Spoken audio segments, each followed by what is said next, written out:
it's all to play for still. I think so. Do you want to bet against us?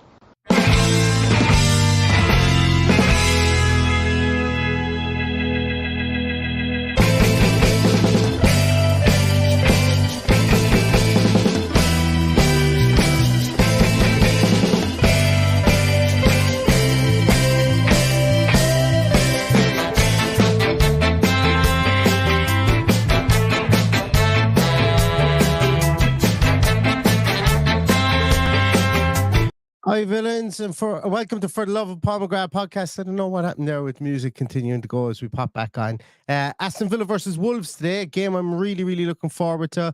A game that could put us in high spirits going into the international break, and a game whereby we owe them one. We owe them more than one, to be honest with you. We owe them 2 or 3 because we've had some bad beats to Wolves in the last few seasons, and it's one.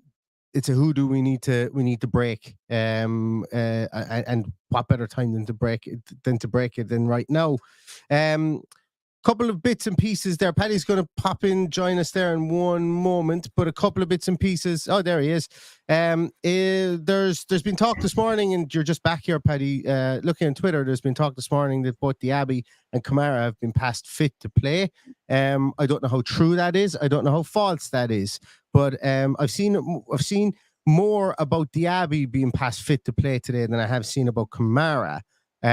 But signs would be that potentially they may even make the bench today, which is something huge considering we weren't speaking about that in the preview. We were actually speaking as if they were more than likely out in the preview show. So that's a big shot in the arm for Aston Villa, I would imagine, Paddy, if they are past fit, because we don't know if that is true or not.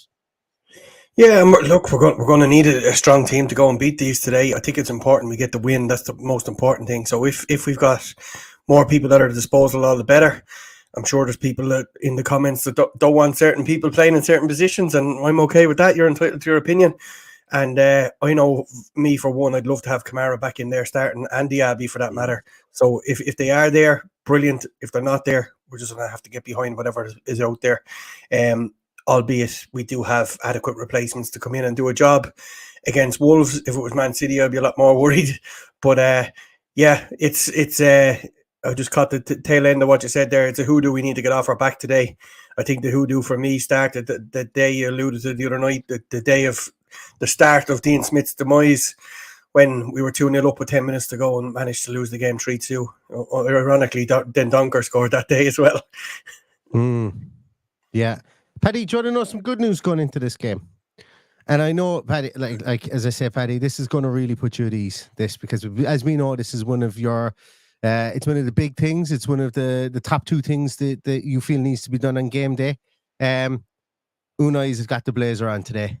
He's got the blazer, and the fashion is is top notch today as well. Look, the hair is slicked back and everything. There's a lovely bit of lighting. He listened to me, Neil. Now look how prepared he looks there today. He looks like he means business. He looks like he did when we rocked up against Chelsea. And I know you don't believe in the psychology of all this, but I think that's vitally important, that you go and dress respectfully as a manager and be like, he can be just as active where he is in the technical area with that on as he can be with a tracksuit. So I'm delighted to see him in a suit. Exactly, yeah. And people who say that suits are restrictive have never seen an Irish wedding. That's all I'll tell you. Because I've seen people do more physical activity with a suit on at an Irish wedding, especially about 12 o'clock at night time, than I have seen them do in any active wear throughout the whole course of their lives. So, yeah, no, a bit of crack, as we said. That's the fashion segment done, easing us nicely into the on-field play. The off-field side of things is good. Paddy's mic is way louder than Neil's. Let's try that. How's about this? I can. You should see what I've got here at the moment, lads. Your new toys. See what I have. I have new toys. Is right, yeah. I have new toys that I can start to play with. And you guys should be hearing me a lot louder now. I don't know if that is the case. Let me know if that is the case, because I'm up to 65 decibels. I could actually be crackling all over the place. So no, you're all right. You're not too bad. A small bit. Sharik wants to know, are we already talking about Emery's suit impacting the game? No. Yeah, Sharik, you need to come every week. If you don't come every week and watch the podcast every week, Sharik, you won't be able to figure out what's going on. We're only having a bit of fun. Exactly. It's episodic. Yeah, it's episodic. So you have to come every week. that's the beauty of it. That's the beauty of it. This is a bit of crack we had last week trying to figure out why our away form was up and our home form was, while our away form was down, our home form was up and playing in the middle of the week, and we were just exploring every single opportunity or every single avenue. Well, Paddy was from that point of view. Couple of comments there as well, guys. Where else? Oh, sorry, I had a lovely comment there. I've completely lost it. Oh yeah, that's what it is. Habs says confirmed that Diaby and Buba travelled with the squad to Molyneux. I suppose for an away game that close, I'd nearly expect them to travel anyway. I know Emi Buendia has travelled with every single game so far this season, even to European games. I don't know whether he's travelled himself or paid for his own, but that's one cool thing actually I've noticed about Emi Buendia is that he seems to be following the squad around and staying part of the squad, and I like that. And obviously we saw it. You saw during the week as well against Zrinski that Tyrone Mings was at the game as well. So keeping that cohesiveness together within the team is huge. If anybody else, about my microphone, because as I say, I do have some new toys. I've got a new mixing desk here beside me, and I'm just trying to figure out how to. I suppose dial it in and get it all adjusted. So let me know how my mic is sounding, if it's sounding any better after this. Matt Hanlon, thank you so much for that. Points for podcasters. Looking forward to a good game. Bit worried about our 5-2-3 setup and attackers on our high line. I'm actually, of all the attacking setups, this one.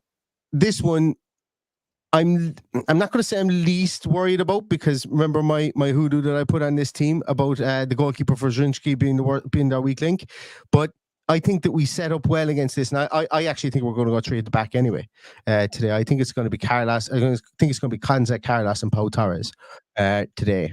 And then we're going to see Cash and Dina a small bit higher as well. But we will see that in about a minute and a half when the team is announced as well. And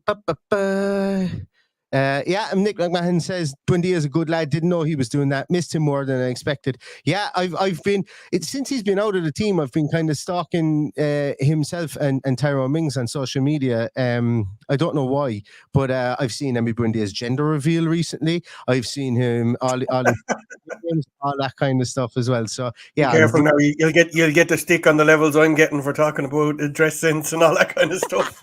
Talking about Emi Buendia's gender reveal. And do you know what the gas thing is? I know I saw it, but do you think I can remember the gender of his child? Do you think I can remember the sex of the child?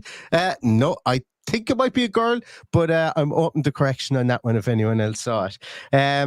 But Paddy, getting back just before the team is announced, because it's on the way there now any second. If it hasn't been announced already, no, it hasn't. I suppose if Diaby doesn't start today, do you think he will go with the straight out Zaniolo Bailey behind Watkins combination? I think so. He's no other real option, to be honest.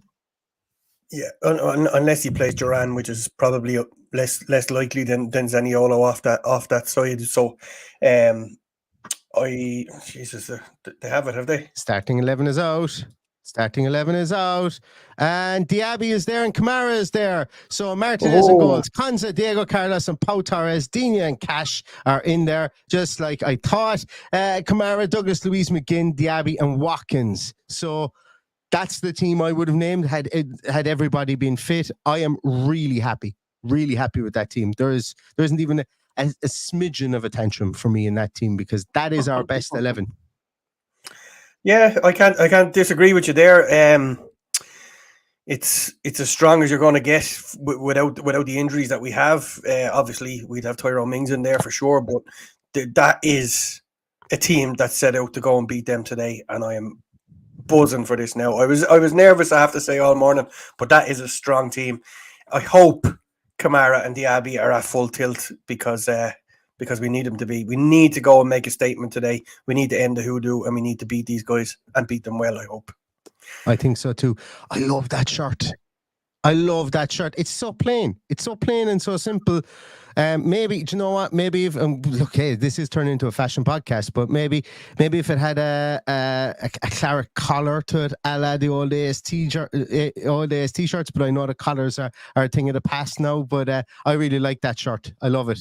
And I'm interested to see how it holds up with regards to the sweat wicking technology issue that we have. Well, it did seem much better in pre-season and the game against Liverpool. It did seem much better than the home shirt. But yeah, look, it's a strong team, strong bench. You want to run through the bench there? Yeah, the bench is Olsen, Tielemans, Traore, Chamber, Longley, Zaniolo, Duran, Bailey, and then Donker. And to be honest with you, it's been a while. Well, you know what I mean, no, but it's been a while since we've had dedicated players that can come in and cover at right or left side of that defence, and specifically the two guys we have there, they can come in and cover in a back three an awful lot easier than they can come in and cover in a back two. So that's why I'm delighted we've gone with this back three. And if Diego Carlos can't last 90 minutes, which I actually don't expect him to be able to last 90 minutes today or to be at full pelt come 90 minutes, and that's okay too. We can bring him off and we can bring on somebody like Chambers or somebody like Longley as well and shove. You don't want to be doing it, don't get me wrong, but if the opportunity was there, we've got two options in the bench that we can choose from there. Or we could change it up and bring in Dan Donker, play four at the back and maybe play him further back sitting, maybe play a double pivot with himself and Kamara and McGinn and Douglas Luiz pull kind of come more condensed, and Diaby plays behind Watkins, and we go with a kind of a diamond formation like we have in the past, 4-2-2-2 kind of a thing in midfield. But I'm really happy with this team. Like, as I say, there's even on the bench, there's no talking point in this team whatsoever, no negative talking point, I think, in this team whatsoever. Yeah, there doesn't appear to be anybody missing either that we off the bench that we have spoken about previously. Like, it's great that you got two potential centre halves there to help you. You've got two defensive midfielders, and then you've got four decent attackers to come in and change the game. So the most important thing is that we're set out here to protect early on. There's three at the back in possession, 5 out of possession. It could potentially be a decent win for us today, but we need to stop conceding early. We stopped the rod on that in recent weeks. It needs to stay that way. And I think if we get on the front foot from the start, we will go and beat them. I'm not expecting anything over the top like last week, like a 6-1 or anything like that. But there's no reason why we couldn't go and win this game 2-1 or 2-0. Oh yeah, absolutely. I think so too. I think the narrative for this game would have shifted between Aston Villa trying to stifle Wolves' attack, which hasn't massively been firing on all cylinders. And once again, respect to them. This is not us saying that they're bad, because any team can beat any team in the Premier League on their day. But I think, Wolves would be looking at us going, okay, right, if we go 3 at the back, who's somebody in that tree has to almost be dedicated to be spying on Diaby at all times, not their midfield, because if they go with their 2 in midfield, which is going to be Lamina and Gomez, if they go with one of those spying on Diaby, well then our midfield, then if you let Douglas Luiz have his cake and eat it there in midfield, you're going to get punished. And John McGinn obviously coming into it more and more, and since Unai Emery has come to the club, he's been more active in both phases of play, both going forward and going backwards. Also, Semedo is going to have a tough time up against Digne. Like, what they do to teams is they push their fullbacks up. I'll get their team up here actually as we're talking about this, so because I don't know who it is who they have playing, but if it is Semedo, if it is somebody like Semedo on the right hand side, Semedo's there, all right, yeah. And Ait Nouri or whatever his name, if he's on he is. If he's on the other side there as well, so there's their team.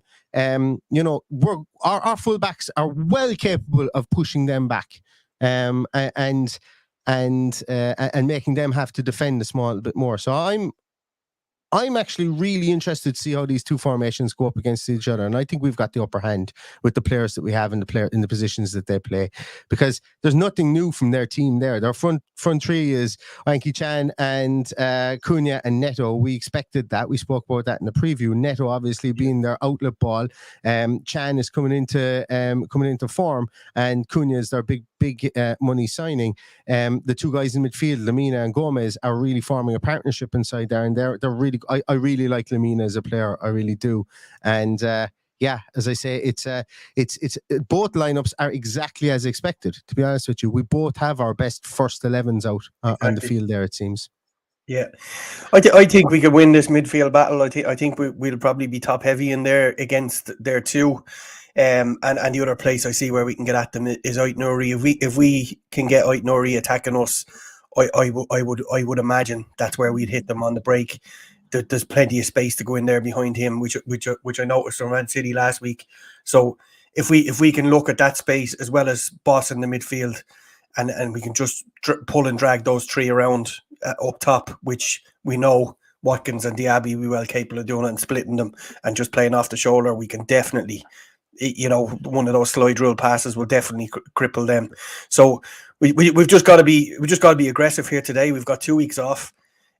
Be aggressive from the start, really go and boss the game, and keep it the midfield as deep as possibly can, because that's those guys coming forward is where they'll cause us untold damage. Because and look, respect is given here, because we've played three at the back to counteract them playing three up front.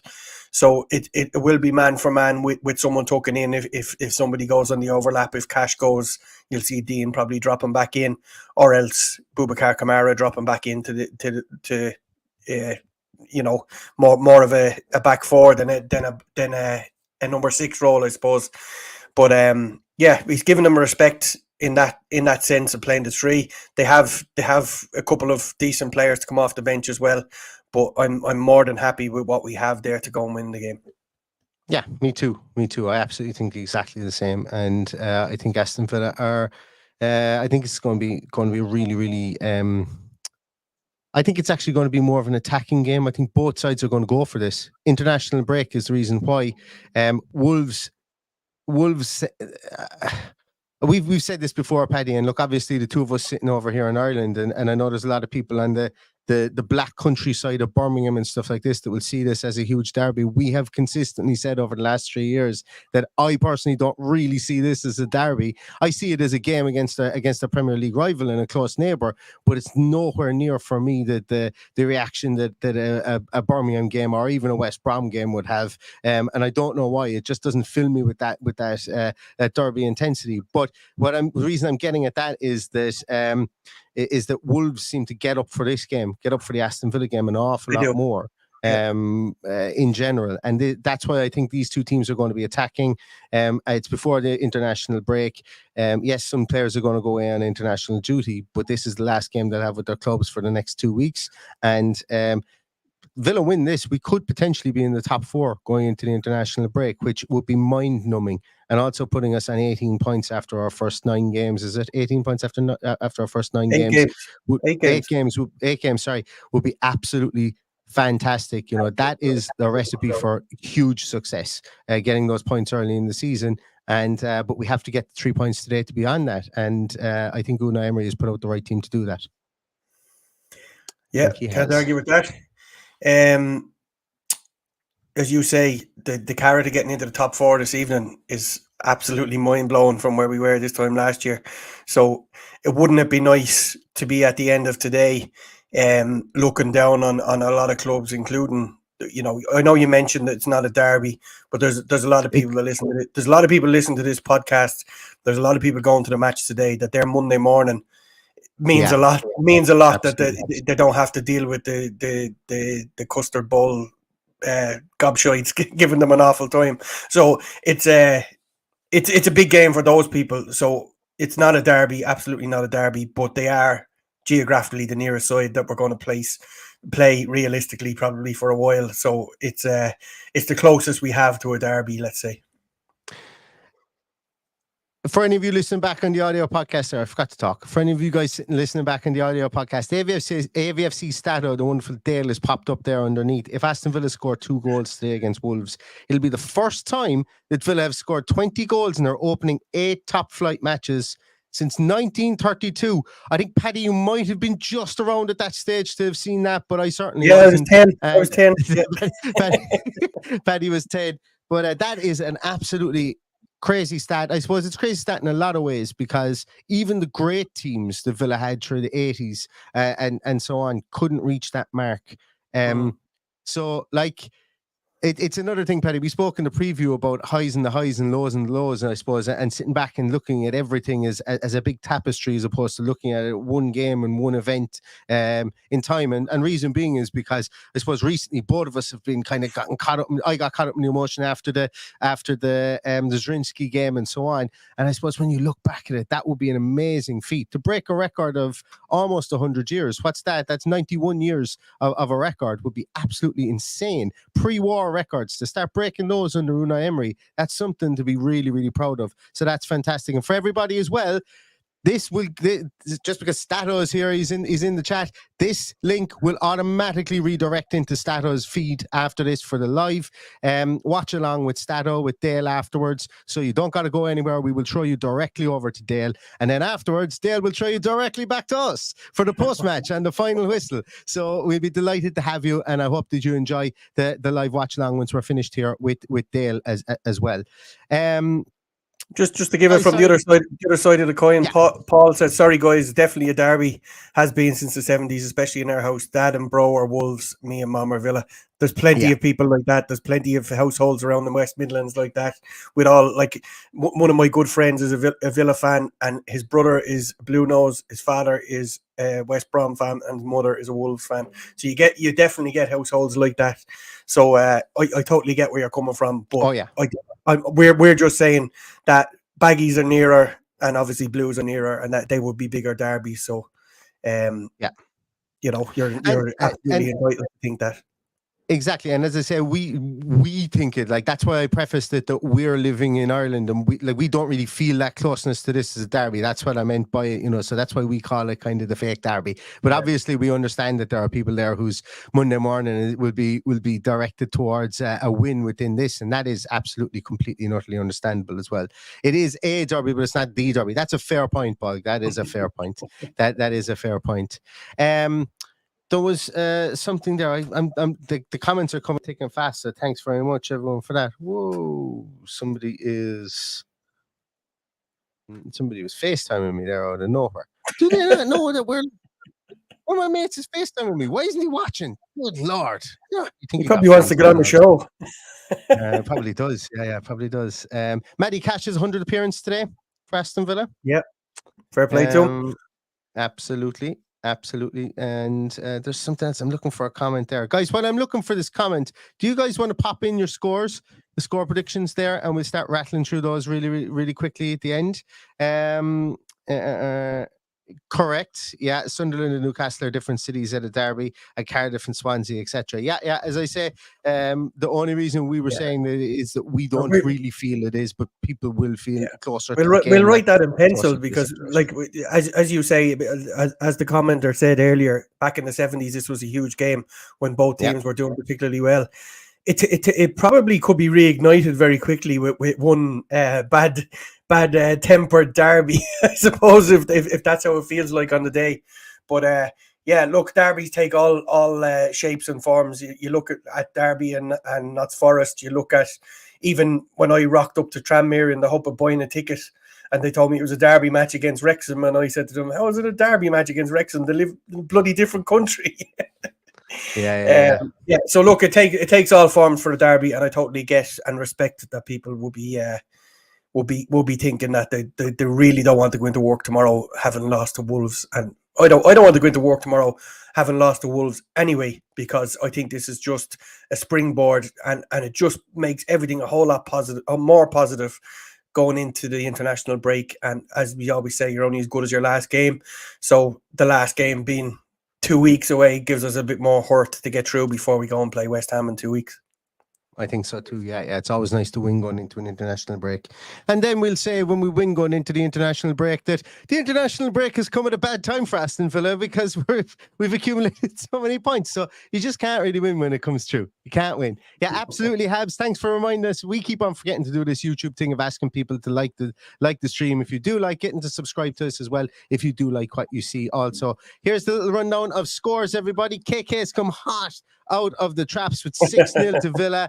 Habs has said it's going to be 3-2 to Villa. It's going to be a thriller. Dico Blanco says 3-0 to Villa. The Wayland Valley says 3-1 Villa. David Style says 2-1 Villa with a late winner. Michael O'Brien says 3-0 to Villa. John Steele's going with 2-2. Western Ood is going with 2-2. Paul Merson, Villa legend. Paul Merson, Mike Dean killer. You should change your name to my new hero. Yeah, Paddy. I think Paddy. What's it?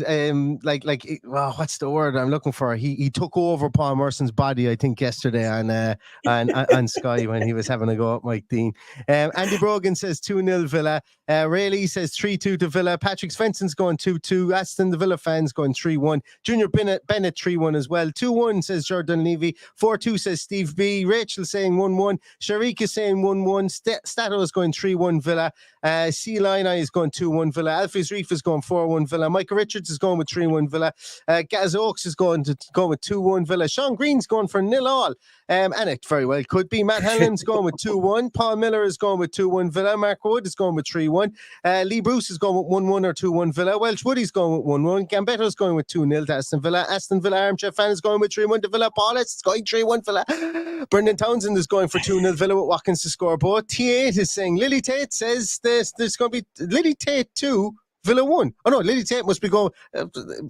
Lily Tate is going for 2-1 Villa. Savas is going for 2-0 Villa. Zana 7 is going for 3-0 Villa with Watkins double. Zaniolo getting his first goal off the bench. Jason Dowling is going with 3-1 all each. Steel 24/7. Steve 24/7 is going with 3-1. The Mac Bees is going with 1-1. T8 is going with 4-1 Villa. Dream Villain is going with 4-1 Villa. Be Happy is going with 2-1 with Cash and Watkins. Standing on the Word is going with 2-1. Michael Huggins is going with 3-1 Villa. Going 3-1 Villa. Watkins and Cash to score.